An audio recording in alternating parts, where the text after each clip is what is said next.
Imaginez le plus grand tyran de l'histoire. Pharaon, qui se proclamait Dieu, faisait massacrer des milliers d'innocents et dominait l'Égypte antique par la peur. Il rêva d'un enfant qui causerait sa perte, et cet enfant fut Moussa, alayhi salam. De la boîte flottant sur le Nil, au palais de Pharaon, des miracles aux 9 plaies, jusqu'à nos déluges qui, elle, engloutit. Voici elle l'histoire coranique épique du plus grand affrontement entre l'arrogance et la vérité divine.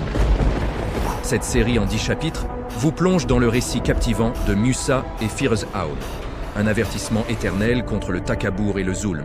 Et n'oubliez pas de vous abonner à la chaîne Récits Islamiques, aidez et activez la cloche pour suivre chaque chapitre de cette épopée prophétique.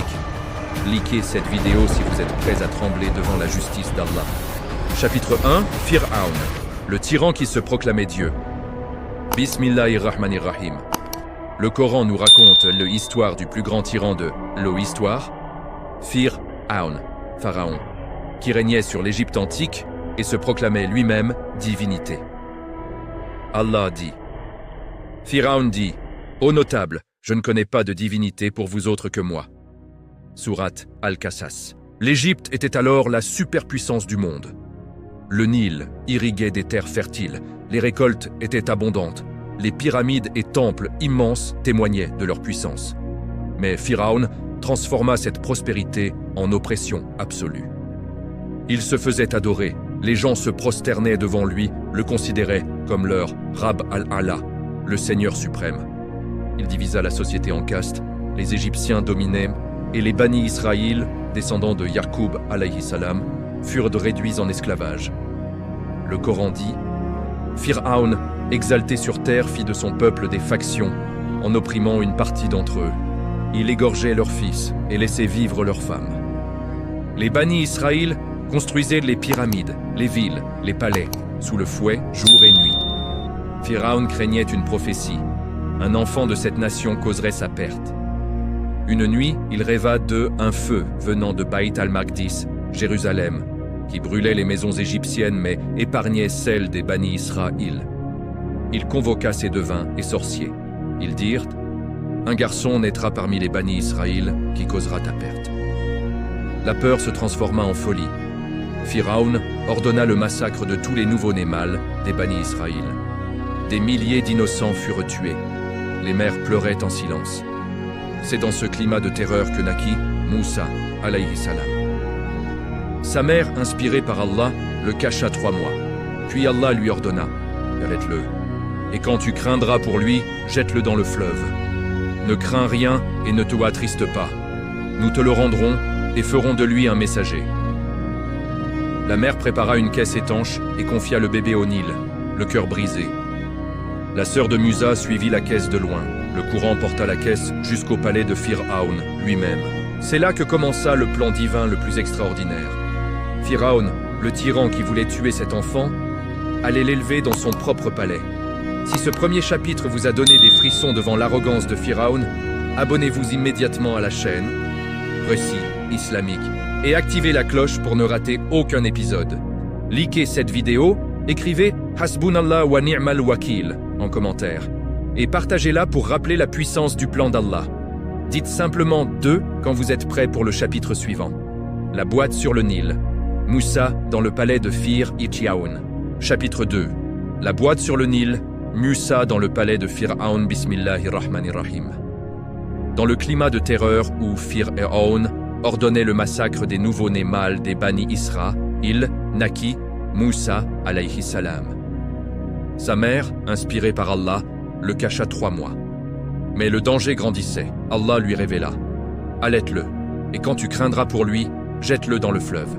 Et n'aie pas peur et ne t'attriste pas. Nous te le rendrons et ferons de lui un messager.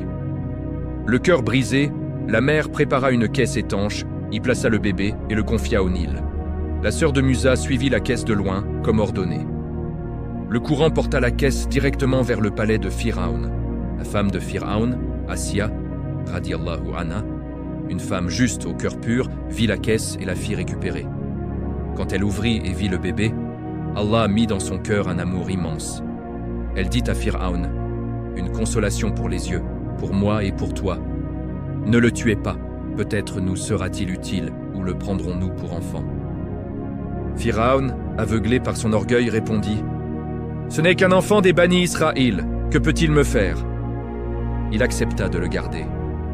Ironie divine, l'enfant destiné à détruire son empire fut élevé dans son palais comme un prince. Mais Musa refusait le lait de toutes les nourrices égyptiennes, le palais était en panique, le bébé pleurait de faim. La sœur de Musa, qui observait de loin, s'approcha et dit « Voulez-vous que je vous indique une famille qui le nourrira pour vous et lui voudra du bien ?» Elle amena sa propre mère, la vraie mère de Musa. Ainsi, Allah rendit Musa à sa mère, qui l'allaita dans le palais même, rémunéré pour élever son propre fils. Le Coran dit « Nous lui rendîmes sa mère afin que son œil se réjouisse, qu'elle ne se attriste pas et qu'elle sache que la promesse d'E Allah est vérité. » Musa grandit dans le luxe du palais, éduqué comme un prince, mais avec la droiture innée des prophètes. Pharaon ne savait pas que l'enfant qu'il avait épargné deviendrait son pire ennemi. Le plan d'Allah était parfait. Si ce chapitre vous a émerveillé par le plan divin d'Allah, abonnez-vous immédiatement à la chaîne. Recite islamique et activez la cloche pour ne rater aucun épisode. Likez cette vidéo, écrivez Hasbunallah wa ni'mal wakil en commentaire et partagez-la pour rappeler la puissance du destin divin. Dites simplement 3 quand vous êtes prêt pour le chapitre suivant. Musa adulte, El exil et la rencontre avec Chouaïb. Chapitre 3, Musa adulte, l'exil et la rencontre avec Chouaïb. Bismillahirrahmanirrahim. Musa, alayhi salam, grandit dans le palais de Pharaon, éduqué comme un prince, formé à la guerre, à la science, à la gouvernance. Physiquement fort, intelligent, éloquent, mais avec un cœur pur et sensible à l'injustice. Un jour, adulte, il entra en ville et vit une scène qui changea sa vie. 2 hommes se battaient, un banni Israël de son peuple et un Égyptien copte. Le banni Israël cria « À l'aide !» Musa, révolté par l'oppression quotidienne, intervint. Il frappa l'Égyptien d'un coup puissant, sans intention de tuer, mais l'homme tomba mort. Musa réalisa immédiatement, c'est l'œuvre de Shaitan. Il demanda pardon à Allah. « Seigneur, j'ai fait du tort à moi-même, pardonne-moi. » Allah pardonna, car son intention n'était pas meurtrière, mais la nouvelle se répandit. Pharaon ordonna « Trouvez Musa et tuez-le. » Un homme bienveillant courut avertir Musa. « Ô Musa, les notables conspirent pour te tuer, fuis !» Musa quitta l'Égypte seul, sans bien, le cœur partagé entre peur et confiance. Le Coran dit « Il sortit de la ville, craintif, vigilant. Il dit « Seigneur, sauve-moi du peuple injuste. » Il marcha des jours dans le désert, soif, chaleur, solitude. Il arriva à Madian, nord-ouest arabique, près du golfe d'Aqaba. À un puits, il vit des bergers abreuvant leurs troupeaux et 2 jeunes filles attendant à l'écart. Musa demanda « Qu'avez-vous » Elles répondirent « Nous n'abreuvons pas tant que les bergers n'ont pas fini et notre père est très âgé. » Musa, malgré sa fatigue, abreuva leurs troupeaux seul, par sa force et sa bonté. Puis, il s'assit à l'ombre et dit « Seigneur, j'ai grand besoin de tout bien que tu feras descendre sur moi. » Une des filles revint. « Mon père t'invite pour te récompenser. » Le père était Chouaïb, alayhi salam, le prophète de Madian. Musa raconta son histoire. Chouaïb dit « N'aie pas peur, tu es sauvé des injustes. » Une fille dit « Père, embauche-le. Il est fort et digne de confiance. » Chouaïb proposa « Je veux te marier à l'une de mes filles, à condition que tu me serves 8 ans. Si tu complètes 10, ce sera de ta bonté. » Musa accepta. Ces 10 années furent une école. Patience, humilité, service. Un berger après avoir été prince. Allah préparait Musa pour sa mission immense. Si ce chapitre vous a touché par l'humilité de Musa, alayhi salam, abonnez-vous immédiatement à la chaîne. Récits islamiques et activez la cloche pour ne rater aucun épisode. Likez cette vidéo, écrivez Hasbunallah wa ni'mal wakil en commentaire et partagez-la pour rappeler que les épreuves préparent les grandes missions. Dites simplement 4 quand vous êtes prêt pour le chapitre suivant. La rencontre aux montures, la prophétie de Musa. Chapitre 4. La rencontre aux montures. La prophétie de Musa Bismillahirrahmanirrahim. Après 10 années de service chez Shuaib, alayhi salam, Musa, alayhi salam, prit congé avec sa femme et partit vers l'Égypte. Ô Musa, nuit froide dans le désert. Musa vit au loin, sur le mont Tur, Sinaï, une lumière, un feu, pensa-t-il. Il dit à sa famille, « Restez ici, j'ai aperçu un feu. Peut-être en rapporterai-je une braise ou y trouverai-je un guide. » Il s'approcha, soudain une voix divine retentit, « Je suis Allah, le Seigneur des mondes. » Musa trembla de tout son corps. Allah ordonna, « Jette ton bâton. » Le bâton se transforma en un serpent immense, rampant rapidement. Musa recula de peur. Allah dit, « Prends-le, n'aie pas peur. Nous le ramènerons à son état premier. Serre ta main sous ton aisselle, elle en sortira blanche, sans mal, un autre signe. » Musa obéit. Sa main devint éclatante de lumière. Allah révéla, « Va vers Phiraon, il a transgressé. Dis-lui, veux-tu te purifier ? Je te guiderai vers ton Seigneur afin que tu le craignes. » Musa, humble, répondit, « Seigneur, j'ai tué un homme parmi eux, je crains qu'il me tue. Mon frère Haroun est plus éloquent, envoie-le avec moi comme soutien. » Allah accepta. « Nous renforcerons ton bras par ton frère. Vous aurez autorité sur eux.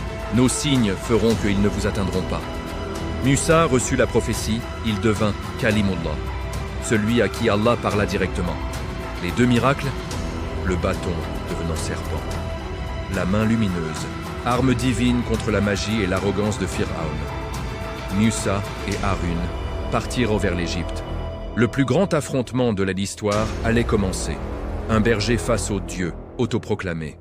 Si ce chapitre vous a donné des frissons devant la rencontre divine de Musa, alayhi salam, abonnez-vous immédiatement à la chaîne Récit islamique et activez la cloche pour ne rater aucun épisode. Likez cette vidéo, écrivez « Subhanallah » en commentaire pour les miracles d'Allah et partagez-la pour rappeler la puissance de la révélation. Dites simplement 5 quand vous êtes prêts pour le chapitre suivant. Le défi aux magiciens, les miracles de Musa contre la sorcellerie. Chapitre 5, le défi aux magiciens. Les miracles de Musa contre la sorcellerie. Bismillahirrahmanirrahim. Musa et Haroun, alayhim salam, entrèrent dans le palais de Phiraon. Phiraon, sur son trône, demanda avec arrogance, « Qui est votre Seigneur, ô Musa ?» Musa répondit, « Notre Seigneur est celui qui a donné à chaque chose sa forme, puis l'a guidée. » Phiraon défia. Et les générations passées, Musa.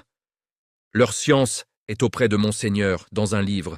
Mon Seigneur ne s'égare ni n'oublie. » Phiraon, furieux, convoqua les meilleurs magiciens d'Égypte, des milliers, experts en illusions. Il fixa un jour de fête publique pour humilier Musa. Le jour venu, la vallée était remplie de foule. Les magiciens jetèrent leurs cordes et bâtons. Ils se transformèrent en serpents rampants, illusion parfaite par sorcellerie. La foule trembla. Musa sentit un instant de peur, mais Allah le rassura. « N'aie pas peur, tu auras le dessus. Jette ce qui est dans ta main droite, cela avalera ce qu'ils ont fabriqué. » Musa jeta son bâton. Il se transforma en un serpent véritable, immense, qui avala tous les faux serpents des magiciens. Les magiciens, experts, reconnurent immédiatement. Ce n'était pas de la magie, mais un miracle divin. Ils tombèrent en sujude. « Nous croyons au Seigneur de Musa et Haroun. » Phiraon hurla de rage. « Vous avez cru sans ma permission ? Je vous couperai mains et pieds opposés, puis vous crucifierai. » Les magiciens répondirent, « Nous ne te préférerons jamais aux preuves claires qui nous sont venues. Décrète ce que tu veux, tu ne décides que sur cette vie d'ici-bas. Nous croyons en notre Seigneur afin qu'il nous pardonne nos fautes et la magie à laquelle tu nous as contraints. » Le premier round fut gagné par la vérité, mais Phiraon, aveuglé, refusa de se soumettre. Il prépara une vengeance terrible contre les bannis Israël et contre Musa. Les 9 plaies allaient commencer. Si ce chapitre vous a donné des frissons devant le triomphe des miracles sur la sorcellerie, abonnez-vous immédiatement à la chaîne Kako Récits islamiques et activez la cloche pour ne rater aucun épisode. Likez cette vidéo, écrivez « Allahu Akbar » en commentaire et partagez-la pour rappeler la supériorité de la vérité. Dites simplement « 6 » quand vous êtes prêts pour le chapitre suivant. Les 9 plaies.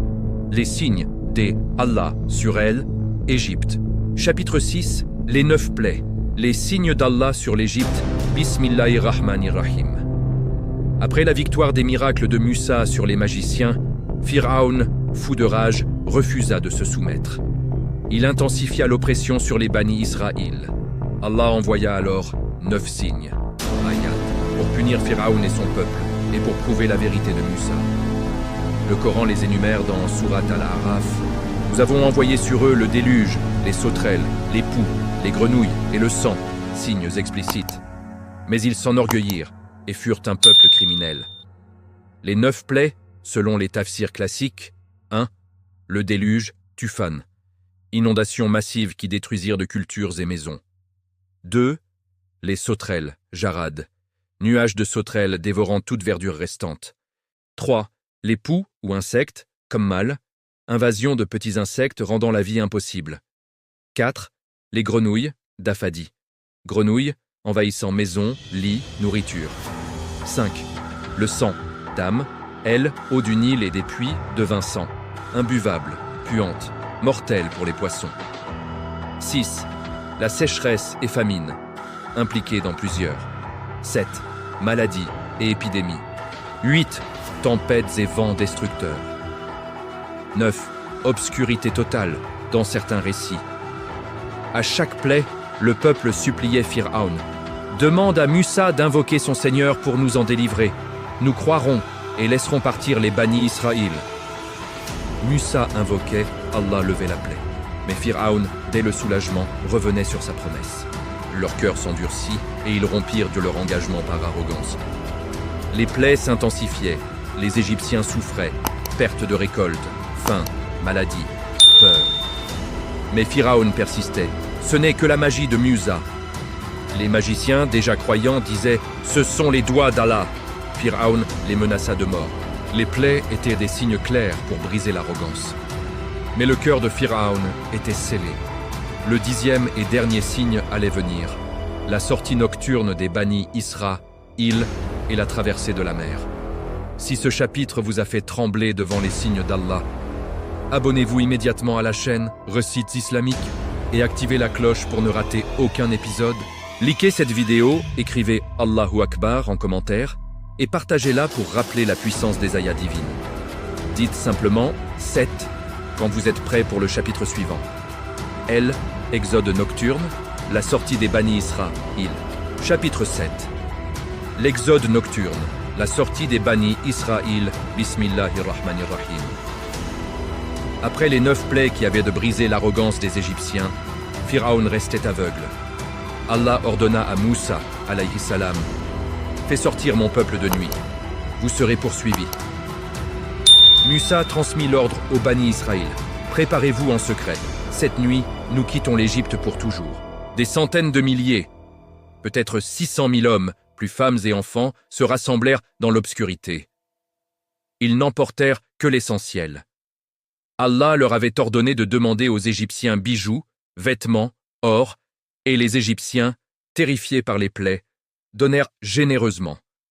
Le Coran dit « Nous fîmes hériter aux enfants d'Israël le livre, et nous les favorisâmes sur les mondes. » Ils sortirent en silence, guidés par Musa et Harun. À l'aube, Pharaon apprit la nouvelle. Sa rage explosa. « Ils osent fuir? Je vais les ramener en esclaves ou les anéantir !» Il mobilisa son armée immense. Chars, cavalerie, infanterie, la plus grande force militaire de l'époque. Les bannis Israël arrivèrent au bord de la mer Rouge. Devant, une mer immense, infranchissable. Derrière, l'armée de Pharaon, approchant comme un nuage de poussière. Certains bannis Israël paniquèrent. « Nous sommes perdus! Pharaon va nous massacrer !» Musa répondit avec une certitude absolue. « Jamais. Mon Seigneur est avec moi, il me guidera. » Allah révéla, « Frappe la mer avec ton bâton. » Musa leva son bâton et frappa l'eau. Miracle inimaginable. La mer se fendit en deux. Des murs d'eau s'élevèrent de chaque côté, stables comme des montagnes. Un chemin sec apparut au milieu. Le Coran dit, « Nous révélâmes à Musa, frappe la mer de ton bâton. » Elle se fendit, et chaque partie fut comme une grande montagne. Les bannis Israël traversèrent, terrifiés mais émerveillés. Femmes, enfants, vieillards, troupeaux, tous passèrent en sécurité. Phiraon arriva au bord et vit le chemin ouvert. Son orgueil l'aveugla une dernière fois. « Voyez, même la mer m'obéit, poursuivez-les !» Son armée s'engagea sur le chemin. Quand le dernier Bani Israël fut en sécurité, Allah ordonna « Referme la mer !» Les murs d'eau s'effondrèrent. Phiraon et son armée furent engloutis. Le plus grand tyran de l'histoire disparut dans les vagues qu'il croyait dominer. Si ce chapitre vous a donné des frissons devant le miracle de la mer fendue, abonnez-vous immédiatement à la chaîne Récits islamiques et activez la cloche pour ne rater aucun épisode. Likez cette vidéo, écrivez « Allahu Akbar » en commentaire et partagez-la pour rappeler la délivrance divine. Dites simplement « 8 » quand vous êtes prêt pour le chapitre suivant. La noyade de Phiraon, son dernier cri. Chapitre 8. La noyade de Phiraon. Son dernier cri et le corps préservé. Bismillahirrahmanirrahim. Les Bani Israël traversèrent le chemin sec au milieu de la mer, entre deux murs d'eau immenses. Phiraon arriva au bord avec son armée, chars, cavaliers, fantassins, des milliers. Il vit le miracle et, aveuglé par son orgueil une dernière fois, cria « Voyez, la mer s'est fendue pour moi. Poursuivez-les !» Son armée s'engagea sur le chemin. Quand le dernier Bani Israël fut en sécurité sur l'autre rive, Allah ordonna à Musa « Referme la mer sur eux !» Les murs d'eau s'effondrèrent avec un fracas terrifiant. Les vagues engloutirent Phiraon et toute son armée. Au moment où l'eau montait à son cou, Phiraon comprit enfin. Il cria « Je crois que il y a de divinité que celui en qui les enfants d'Israël croient. Je suis du nombre des soumis. » Mais il était trop tard. Allah répondit « Maintenant, alors que tu as désobéi auparavant et que tu étais des corrupteurs, aujourd'hui, nous sauvons ton corps afin que tu sois un signe pour ceux qui viendront après toi. » Sourate Yunus. Phiraon se noya avec son armée. Pas un ne survécut. Allah préserva son corps, non pour l'honorer, mais comme signe d'avertissement pour les générations futures. Les savants disent « Le corps de Phiraon, découvert dans les tombes royales, avec des traces de sel marin, est ce signe coranique, exposé dans les musées égyptiens jusqu'à aujourd'hui. » Musa et les Bani Israël, sauvés, se prosternèrent en gratitude. Le plus grand tyran de l'histoire, qui se disait Dieu, finit noyé par l'eau qu'il croyait dominer. Son dernier cri de Iman fut rejeté. Le Coran conclut « Nous fîmes traverser la mer aux enfants d'Israël, et nous noyâmes Phiraon et ses troupes sous leurs yeux. » Le plan d'Allah était parfait. L'enfant que Phiraon voulait tuer devint l'instrument de sa destruction. Si ce chapitre vous a donné des frissons devant la fin de Phiraon, abonnez-vous immédiatement à la chaîne Récits islamiques et activez la cloche pour ne rater aucun épisode. Likez cette vidéo, écrivez Allahu Akbar en commentaire et partagez-la pour rappeler la fin inévitable des tyrans. Dites simplement 9 quand vous êtes prêt pour le chapitre suivant. Asiya, la femme de Phiraon au paradis. Chapitre 9. Asiya, la femme de Phiraon au paradis. Bismillahirrahmanirrahim. Au cœur du palais du plus grand tyran vivait une femme d'une foi pure, Asiya bint Muzahim, l'épouse de Phiraon. Elle vit grandir Moussa, alayhi salam, dans le palais, l'enfant que elle avait sauvé du Nil. Quand les miracles de Moussa éclatèrent et que les magiciens se prosternèrent, Asiya reconnut immédiatement la vérité. Elle crut en secret au Seigneur de Moussa et Haroun. Le Coran la cite comme modèle pour les croyants. Allah cite en exemple pour ceux qui croient la femme de Phiraon lorsque elle dit « Seigneur, construis-moi auprès de toi une maison dans le paradis. Sauve-moi de Phiraon et de son œuvre. Sauve-moi du peuple injuste. » Sourate At-Tahrim. Quand Phiraon découvrit sa foi, il entra en rage. Il la tortura cruellement. Attachée au soleil brûlant du désert, pierres énormes sur le corps menacent contre sa vie. Mais Asiya resta ferme. Elle leva les yeux au ciel et fit cette dua immortelle.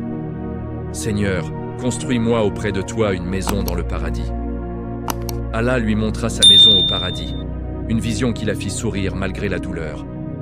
Pharaon hurla « Voyez, elle est devenue folle !» Mais un ange descendit et emporta son âme avant la mort physique. Elle mourut martyre, souriante. Le prophète a dit « Les meilleures femmes du paradis sont 4, Maryam bint Imran, Khadija bint Huwaylid, Fatima bint Muhammad et Assia, femme de Pharaon. » Assia, élevée dans le luxe, choisit la foi contre tout, palais, pouvoir, époux. Elle est l'exemple de la femme croyante face à l'oppression. Son dua est répété par les musulmans en détresse. Aujourd'hui, son nom illumine l'histoire comme une lumière dans les ténèbres du palais de Pharaon. Paix et salutations sur Assia, la martyre du paradis. Si ce chapitre vous a ému par la foi inébranlable d'Assia, abonnez-vous immédiatement à la chaîne Récits islamiques et activez la cloche pour le dernier épisode. Likez cette vidéo, écrivez sa dua en commentaire et partagez-la pour honorer les femmes de foi. Dites simplement 10 quand vous êtes prêts pour le chapitre final, les leçons éternelles de Musa et Pharaon. Chapitre 10. Les leçons éternelles de Musa et Pharaon. Conclusion, Bismillahirrahmanirrahim. Frères et sœurs, nous arrivons à la fin de cette série épique sur Musa, alayhi salam, et Pharaon. Nous avons vu Pharaon, le tyran qui se proclamait Dieu, massacrant les innocents par peur d'un enfant. Musa, jeté dans le Nil, élevé dans le palais même de son ennemi. Son exil, sa rencontre avec Chouaïb, les années d'humilité comme berger. La révélation aux montures, le bâton, la main lumineuse, la mission divine. Le défi aux magiciens, victoire éclatante de la vérité. Les 9 plaies, signes ignorés par l'arrogance. L'exode nocturne et la mer fendue, la noyade de Pharaon et la préservation de son corps comme signe. Assia, la femme de Pharaon, martyre au paradis. Le Coran répète cette histoire plus que toute autre dans plus de 20 sourates pour un avertissement éternel. Les leçons finales. 1. Elle. Arrogance, takabour, mène à la destruction. Pharaon avait tout, pouvoir, armée, richesse, mais son « Je suis votre Seigneur suprême » le perdit. 2. Le plan D, Allah est parfait. Elle, enfant que Pharaon voulait tuer, devint, elle, instrument de sa perte, élevée dans son palais. 3. Les épreuves préparent les grands messagers. Esclavage, exil, solitude, Musa fut forgé pour affronter le tyran. 4. Les miracles sont des signes, pas de la magie. Le bâton, la mer fendue, pour briser l'illusion du pouvoir humain. 5. La foi triomphe dans les cœurs purs. Assia dans le palais, les magiciens face à la mort. 6. Le repentir tardif, haine, et pas accepté. Le cri de Pharaon dans elle, oh, fut rejeté. 7. Allah sauve les opprimés. Des siècles d'esclavage finirent par la délivrance la plus spectaculaire. Aujourd'hui, le corps momifié de Pharaon, selon les savants, et les traces dans la mer Rouge rappellent ce signe coranique. Le message pour nous: ne soyez jamais comme Pharaon, orgueilleux, injuste. Soyez comme Musa, patient, confiant en Allah. Comme Assia, ferme dans la foi, même dans l'épreuve. Qu'Allah nous accorde la compagnie de Musa, Haroun et Assia au paradis. Amin. Merci infiniment d'avoir suivi ces 10 chapitres sur Récits islamiques. Si cette série vous a touché ou renforcé, partagez-la largement. Abonnez-vous et activez la cloche pour plus de récits prophétiques. Likez, commentez, Allahu Akbar. Et partagez comme rappel, qu'Allah nous guide tous. Wassalamu alaykum wa rahmatullahi wa barakatuh. À très bientôt, Inch'Allah.